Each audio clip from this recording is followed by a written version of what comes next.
questore e prefetto, la società reale vi schifa. È la scritta aggiunta in pennarello allo striscione "Benvenuti in zona rossa", appeso sul cavalcavia Borgomagno, a rinnescare la miccia sulla polemica, a 7 giorni esatti dall'avvio della zona ad alto impatto nel quartiere Arcella. Sulla scritta indaga la Digos, che sta visionando le telecamere di videosorveglianza e ha inviato una segnalazione alla procura per il reato di oltraggio a corpo politico amministrativo o giudiziario.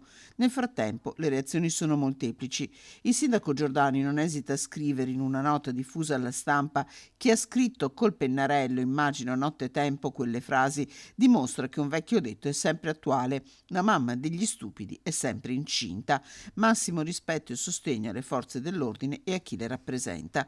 Gli fa eco la consigliera comunale del PD Etta Andreella, arcellana doc. Noi non ce l'abbiamo personalmente né col prefetto né col questore né con nessun altro, semplicemente crediamo che sia stata sbagliata come scelta la zona rossa su 2/3 di un quartiere come questo.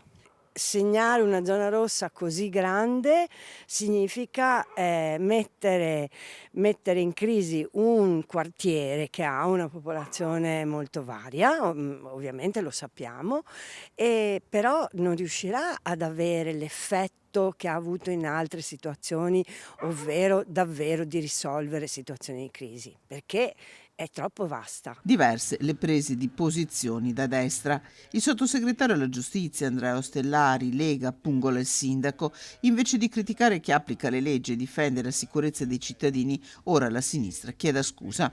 Matteo Cavattona, capogruppo in Consiglio Comunale di Fratelli d'Italia, rincara. La contrapposizione ideologica è frutto di un malinteso sulla gestione della sicurezza. Da una parte un sindaco che non capisce o non vuole capire come utilizzare i nuovi strumenti che il governo gli ha messo a disposizione, e dall'altra tutta una serie di commenti che cercano di dipingere queste zone ad alto impatto come delle sorte di lager o di gulag nei quali nessuno può entrare o uscire.